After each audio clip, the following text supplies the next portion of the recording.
watched my last video, we snuck a little, extra footage of this 2015 Nissan Pathfinder 3.5 liter V6. I believe that's the correct spec. And we had an exhaust leak. We tried to fix it, kind of failed. So we bought this one, and this was about $135 off eBay. I don't know how much for shipping, excuse me. And it seems to be correct. And so we bought that, and we bought the cheapest bolt extractor kit I could find on Amazon. I think that was like 20 bucks. It comes with all the gaskets and hardware. I'm sure that hardware will rot in one winter's time. We got some map gas and a boatload of gumption. So I'll try to make this quick. Yeah, right. And I wasn't going to film it, but if you're as curious as I am as to why my repair failed, I thought that would be, interesting to show, really. The rest of it, not so much. The most difficult thing is going to be removal of this existing hardware. As discussed in the last video, this is a threaded flange with severely worn and rotted original hardware. I just noticed on this one that two of these are studs, and then I don't know if you can see behind there, right about there, that's one bolt, two studs and nuts. These are all bolted in, and then we got the one hanger there, that those two bolts come right out, and then we have our repaired flange that's still holding up great, and we know that comes right out. So I like to start with the hardest, which is probably going to be that bolt there. That looks horrible. And then we'll move on to these ones here, and hopefully with some heat and our extractors and a lot of luck, we'll get those out. Here we go. So after further examination, the hardest bolt is really hard. I really can't get much on there as far as swivels and extensions and sockets. And that said, these nuts are 14 millimeter. They're pretty round. The bolts are 15. So I think we're going to try and remove an easy one to see how badly they're welded in there, or if we even have a chance at removing them. The chicken is in the pot, Owen. Cook it. Roger that.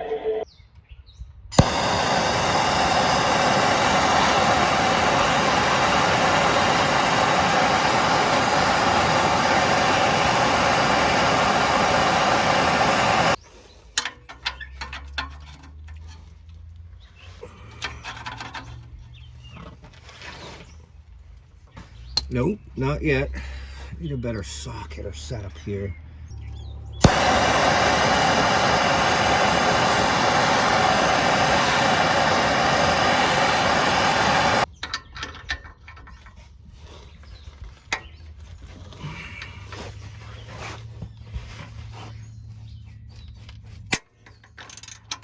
Moving. It's moving. All right.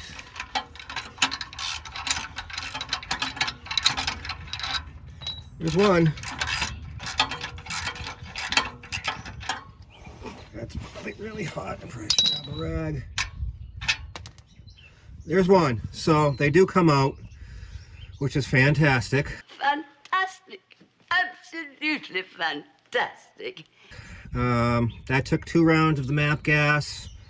A little extra lever bar. I don't have a 3/8 drive breaker bar is what I should be using. Got 1, 2, 3, 4, 5 hard ones to go. So yeah, that gives me hope. Map gas is working. Let's continue to march. On a crappy side note, my new $20 extractor kit does not contain a 15 millimeter extractor, nor does my very cheap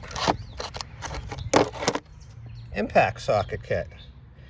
I've talked about it in the past. Cheap is good, but you get what you pay for. Sucker! That said, we're going to use this 1/2-inch breaker bar with an adapter and said socket.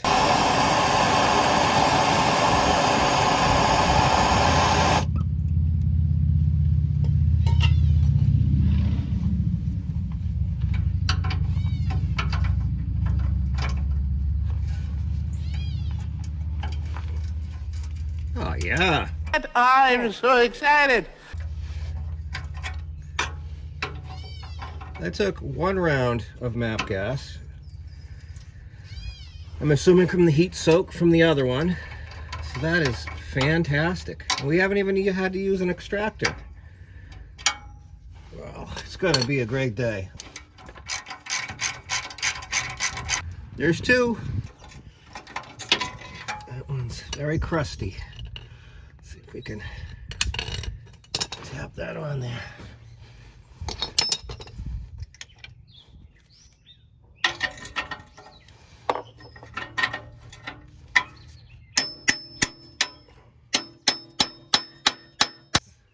Hot shards of rust. Exciting. Let's see if this can come out with no heat. Am I playing with fire trying that?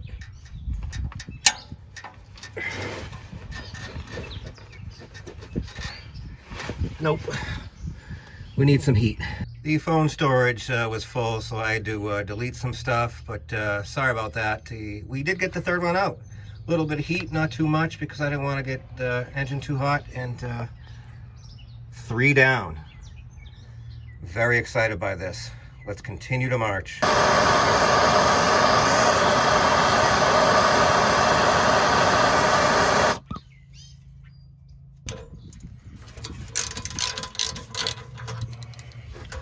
There's 4.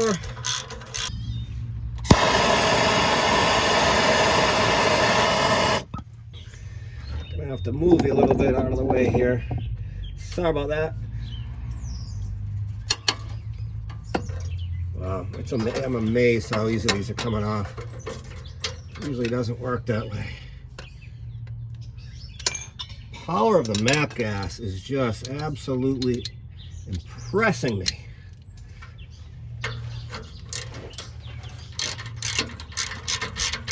Well, the whole stud's coming out of this one, which is fine by me. Figure that out later. All right, I get you set up. The one I thought that was the impossible one that actually hangs the pipe. This is the actual bracket mount stud nut deal, so that's good. 5 down, 1 to go. It's usually the last one that fights you, but let's see.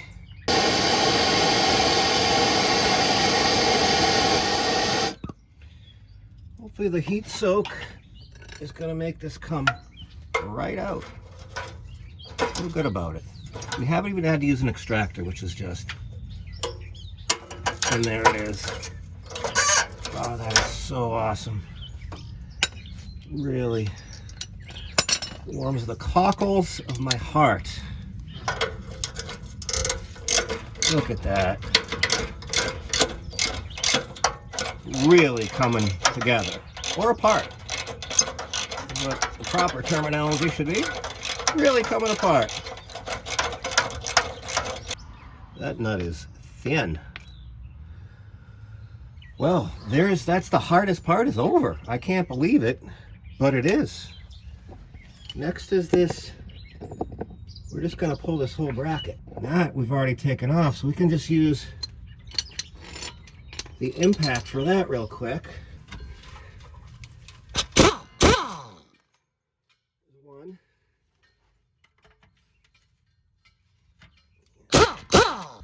All we got left is this flange in the back. And we know that already comes off. Forgot what size it was. 14. 14 it is.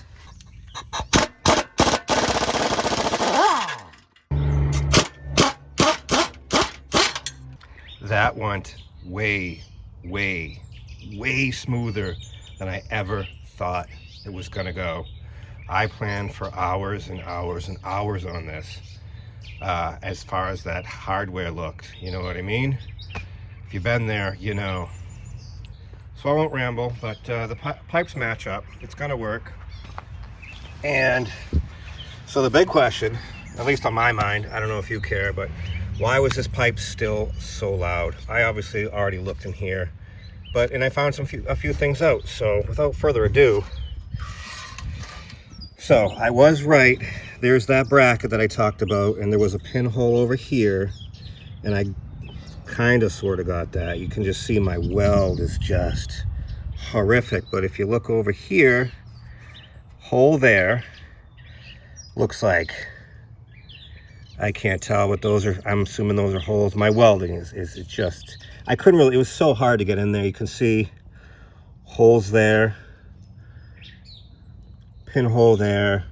Obviously this was super dirty metal. I cleaned it up as best I could, but again, it wasn't easy getting in there. I knew this pipe needed to be replaced. We were just trying to buy, you know, a couple weeks till we could order another one. Stop making excuses, please. Admit yourself that you suck. But the biggest thing is this over here. So I figured out what this steel door is for, because there's another one right here, and let's see if I can get you down. It's about to pop off too. So that extra plate of steel hold is part of the heat shield. And again, there's a hole, I don't know if you can see it, there's a hole right there on the edge, and I can actually lift up on this whole thing, and that door is about to pop off and create another huge hole. Take a look at a cat. Oh, you're not going to see in there, but it looks clear. It doesn't look clogged. It's not black. The new one, I can't see in there, but yeah, that one is the same. We got our bracket on. Even tells you how it goes on, which is kind of neat. Gaskets. I am going to go back with new hardware. I'm going to go back with some anti-seize, at least in the flange here. I'm going to go back with anti-seize and everything. I don't know if it's going to make any difference once it's, you know, heats up and evaporates or whatever the heat's going to do to it, but we are going to go back with some anti-seize, and we might as well use the new hardware. Some of it we have to. The back bolts are a little different, but we're going to go back with those. And excited this little flange thing back here, these brackets work. They held up, it didn't go anywhere, so that's neat. So I'm going to let these flanges cool down, and then we'll attempt throwing it back together.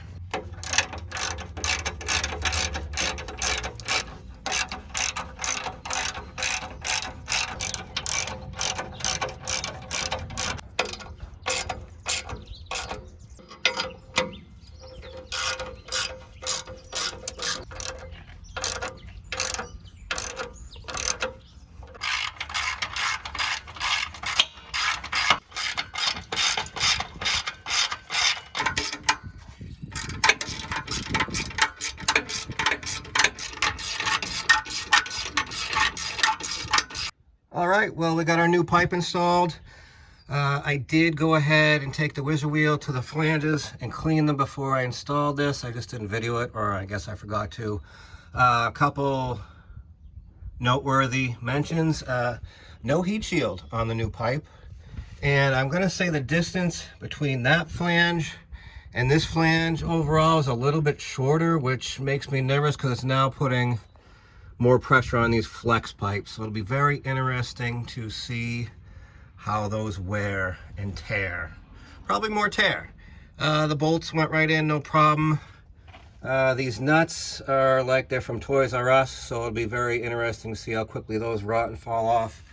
Our flange back there, you saw it going in, no problems at all. I did not change out the donut gasket because it was welded in there and there was really nothing wrong with it. That's the only part of the kit I didn't use. I say for $135, we'll see what happens. You get what you pay for. This went pretty much very smooth. It did come with 6 nuts and 6 bolts, so that was cool because if you know you pulled studs out or things broke, there was extra, is what I'm saying. Anyways, there's nothing left to do except push the button and see what leaks.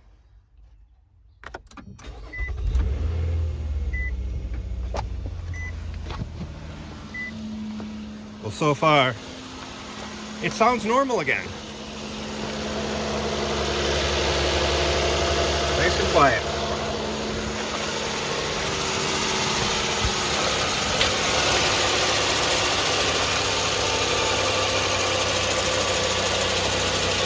No leaks on that one.